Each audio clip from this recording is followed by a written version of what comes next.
예, 다음 마지막 팀은 광운대학교의 개방 아이들. 네, 나와주세요. 김효민 학생, 신재범 학생, 이승수 학생.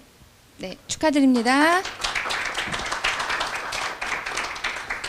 그 다음에 신재범 학생. 축하드립니다. 그 다음에 이승수 학생. 축하드립니다. 네.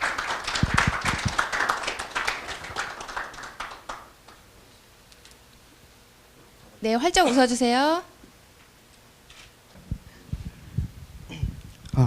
예, 안녕하세요. 저는 개방 아이들에서 지금 발표를 시작하게 된 신재범이라고 합니다.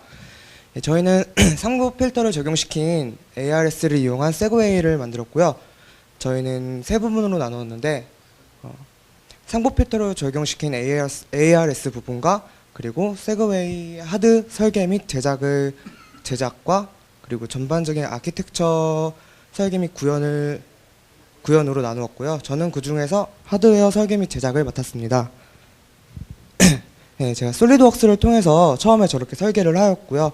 이제 간단하게 말씀드리면 설계에서 중점을 둔 부분은 제어가 들어가지 않은 상태에서도 오뚜기처럼 잘 서 있을 수 있도록 무게중심을 밑으로 낮추었고요. 그리고 양쪽 바퀴 축을 보시면 그 사람이 탔을 때 무게를 한 축만으로는 견딜 수 없을 것 같아서 양쪽에서 지금 잡아주고 있고요. 그리고 실제로 이제 설계한 사진을 보시면은 설계한 부분이랑 거의 똑같고요. 중간에 보드가 들어가는 부분에 발로 찰 위험성이 있어서 가드를 좀 추가시켜 주었고요. 나머지는 거의 동일합니다. 그 다음으로 간단하게 시연 동영상을 보시겠습니다. 안 돼요? 안 되네. 꽂혀있나? 없죠. 여기 안 뺐지. 그 시연 동영상을 저희가 같이 담아왔었는데 여기서 따로 재생이 안 돼서 이걸 발표 이후에 마지막에 시연하는 걸로 하도록 하겠습니다. 죄송합니다. 꽂아서 일단 놔두죠. 예, 그 다음부터는 나머지 부분들을 설명하도록 하겠습니다.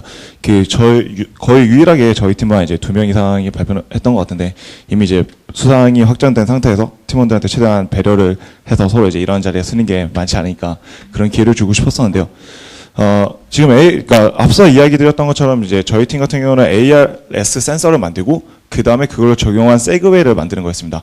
그러니까 보면은 실제 세그웨이 같은 경우는 저희가 이제 실험 시간에 일단 만들었던 작품이고 이 알테라데를 위해서 이제 어떠한 것을 만들까 이러다가 실제로 저희가 생각하는 SOC라고 하면 어떠한 IP를 만든다라는 개념이 더 크다고 생각을 했고 아니면 IP가 아니라면 어떠한 하나의 온칩으로 시스템을 만들어야 된다라고 생각을 했습니다. 하지만 세그웨이를 온칩으로 만드는 경우는 없죠. 그래서 이제 저희가 생각했던 건 ARS 센서를 온칩으로 만들자라는 이제 주제로 작품을 만들었던 건데요. 이제 저랑 이제 그 앞에 신재범 회원 말고 이제 이승수 학생이 이제 ARS 센서를 이제 128을 이용해서 이제 상부 필터를 적용해갖고 이제 이러한 출력 값을 가졌는데요. 이제 먼저 선 구현하는 과정에서 저희들이 안타까웠던 거 뭐냐면 ARS 그러니까 상부 필터 자체가 외란에 상대적으로 약해서 순간순간 튀는 값들에 대해서 세그웨이를 적용할 만큼 안전하지 못한 시스템이다라고 판단해서 결과적으로는 저희가 가지고 온 건 세그웨이만 가져오게 되었습니다. 네. 그래서 이제 다음 시스템 아키텍처를 간단하게 설명을 드리자면 결과적으로 저희가 사용한 건 저희가 만든 ARS 센서가 아니라 엔트렉스사에서 만든 NT-ARS고요. 이 ARS 센서를 사용하기 위해서 저희가 이 센서와의 통신을 위해 UART 통신을 사용해야 됐습니다. 그래서 이제 ARS 센서에게 이제 너 시작해라라는 형태의 샌드 데이터 모듈에서 데이터를 보내주고 리시브 데이터 모듈은 이제 해당하는 ARS 센서가 현재 나의 각도가 몇이다라는 출력값을 보내주는데 그러한 것들을 이제 정수 형태의 값을 받아서 그거를 이제 리시브 데이터 모듈이 최종적으로 하는 건 부동술점 숫자로 바꿔주는 역할이었습니다. 그리고 이제 저희 작품의 그럼 메인이 되는 게 무엇이냐라고 물어보신다면 이제 아무래도 이제 PID 컨트롤, 그러니까 저희들이 세그웨이를 제어하기 위한 컨트롤 모듈일 텐데요.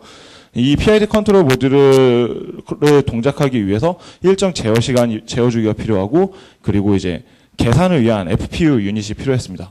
그 외에는 이제 마지막으로 PID에서 최종 출력 아웃풋 값을 이제 패스트 PWM이라니까 결과적으로 이제 모터에 직접 입력을 넣기 위해서 PWM 모듈을 갖고 간단하게 이렇게 크게 세 가지 모듈로 나눌 수 있을 것 같습니다.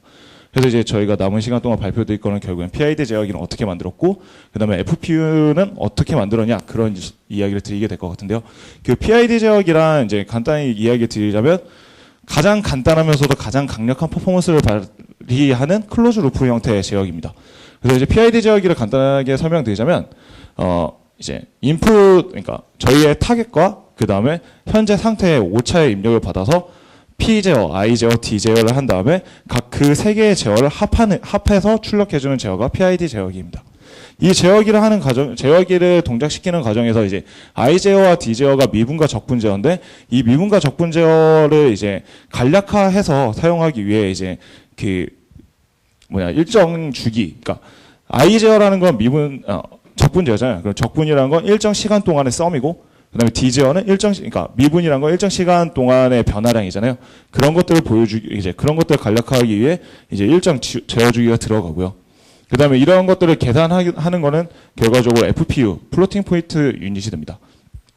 저희가 만든 PID 제어 모듈의 그러니까 특이성, 그러니까 저희들의 이제 이점이라고 이야기하자면, 일단은 그러니까 P 제어기 모듈이 따로 있고 I 제어기 모듈이 따로 있다기보단 그 PID 제어기 모듈 최고 탑에서 인풋으로 이제 그 모듈을 셀렉터 할 수 있는 기능을 따로 넣어줬고요.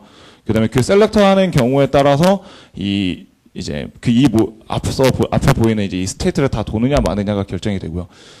실제 저희가 테스트해 봤을 때 이 PID 제어기 같은 경우는 200나노세크 안에서 해결이 됐었습니다. 그러니까 실제로 보면 제가 맨 처음에 계산상의 실수로 제어 주기를 40마이크로세크로 세팅했었는데, 그 상태에서도 동작할 정도로 굉장히 빠른 동작을 보여줬죠. 이건 아무래도 기존에 있던 128이나 아니면 코어텍스나 DSP나 그런 이제 하이 퍼포먼스를 갖는 DSP 부처보다도 빠르다고 볼 수 있는 게, 그 모듈들 같은 경우는 이제 버스를 거쳐서 연산을 하고 하다 보니까 좀 늦어질 수 있지만, 아무래도 이제 가장 그냥 최소화해서 했기 때문에 퍼포먼스는 좀 빨랐던 것 같고요. 그리고 이제 그 다음으로 이제 메인이 되는 건 아무래도 이제 플로팅 포인트 유닛인데요. 그 플로팅 포인트, 그러니까 저희가 이 작품을 만들 때 생각했던 게 소수점 연산은 반드시 해야 한다라고 생각했거든요. 그래서 소수점 연산이라고 하자면 이제 고정 소수점 유닛과 부동 소수점 유닛이 있는데, 고정 소수점 유닛 같은 경우에는 총 비트 수가 가변적으로 계속 변하기 때문에 IEEE 기준의 32비트 부동 소수점 유닛을 만들려고 했고요. 이 부동 소수점 유닛을 정상 동작하기 위해서 크게 노멀라이즈와 그다음에 부동 소수점 더하기와 부동 소수점 곱하기가 필요했습니다. 노멀라이즈라는 건, 그러니까 정교화라는 건 결국에 뭐냐면 앞에 예를 든 것처럼 96을 2의 n승 곱하기 나머지, 그러니까 지수부와 가수부로 나누는 역할을 해주는 게 노멀라이즈의 역할이고요. 썸 같은 경우는 앞에 보이시는 것처럼 서로의 지수부 2의 3승으로 맞춰주고 나머지 것들 가수부를 곱해주는 역할을 하고, 멀티플리케이션은 이제 지수부끼리 곱해주고 가수부의 숫자끼리 더해주어서 계산을 하도록 하겠습니다. 이래서 이제 저희가 이제 최종적으로 만든 플로팅 포인트 연산자의 스테이트 머신을 보면 다음과 같은데요. 더하기와 이제 곱하기가 이런 식으로 이루어져 있는데, 저희가 이 작품을 만들면서 좀 가장 힘들었던 게 뭐냐면 예외 처리였던 것 같습니다. 처음에 이제 예외 처리 과정을 신경을 안 쓰고 구현만 한다고 이제 했었었는데, 결과적으로 이제 노멀라이즈 하는 과정에서 계속해서 이제 0이 발생하면서 무한 루프로 빠져나오지 못했었는데요. 이번 프로젝트를 통해 예외 처리가 얼마나 중요한지를 다시 한번 깨달았던 것 같습니다. 10분 안에 발표를 해야 되기 때문에 되게 빨리 넘어왔던 것 같은데요.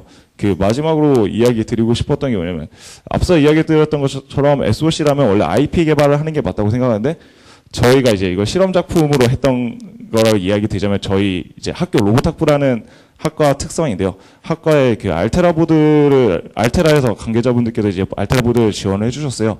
덕분에 이제 저희가 로봇학부라고 하더라도 저희들이 어떠한 제어만 공부하는 게 아니라 덕분에 좀 하이단의 로우에 대한 공부도 같이 할 수 있어서 좋았던 것 같습니다. 예, 감사합니다. 네, 감사합니다. 동영상 보여주세요. 동영상을 안 보여드렸네요. 네, 동영상.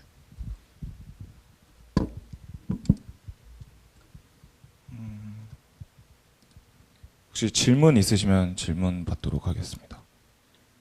없나요? 그럼 바로 동영상을.